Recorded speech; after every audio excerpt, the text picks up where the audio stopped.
Now they're criminals. This is criminal activity, and they need, they're going to have to take care of it appropriately. So give us an idea. We were hoping to avoid some of the situations that we had in August where the police had to actually draw their guns, had to fire the tear gas, had to move in the armored vehicles. When does it escalate to the point where that has to happen again? Well, you see it here. I've seen some of the cars being the windows bashed in. It looked like they were trying to actually tip the car over. And at that point, they're no longer a peaceful protester, and they have to take care of it as a criminal activity. All right. So if you're in command here, what are you telling your officers? That's exactly what I'd be telling them.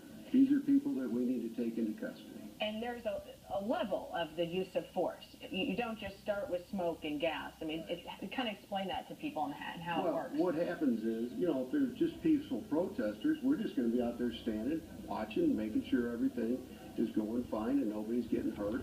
But once it escalates to the point that they're firing guns, they're tearing up property, maybe there might be hurting people in the crowd here, it's hard to see. That's when we have to step in and protect life, property. All right, Sheriff, stick around. We are going to get back to you. But tonight, for the first time, we are hearing from Officer Darren Wilson. He wrote a letter before tonight's decision and allowed one of his supporters to read it to us exclusively. News Channel 5, Stephanie Diffin joins us now with more on this letter. Stephanie. Well, I just finished speaking with the Officer Wilson supporter who has been helping lead the effort. She says she is, quote, ecstatic but not surprised about tonight's decision. And tonight we are bringing you the letter that he allowed her to read exclusively. Here it is in its entirety. I want to thank everyone for standing with us since August 9th.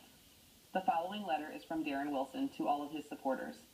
This was given to me after our first rally and media address. Per Darren's wishes, this was kept from media until now. To all of the pro-Officer Wilson supporters, I would like to thank you all for standing up for me during this stressful time. Your support and dedication is amazing, and it is still hard to believe that all of these people that I have never met are doing so much for me. I watched the CNN video that was recorded at the rally on Saturday, and it brought tears to my eyes. All of you are simply amazing, and I don't know how to thank you all enough. I wish I could attend and meet you, hug you, and personally thank you for all of your continued support. However, due to my and my family's safety, I am unable to.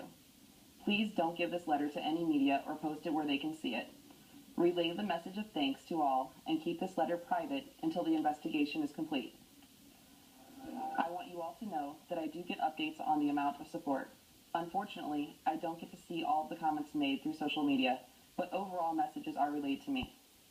Thank you from the bottom of my heart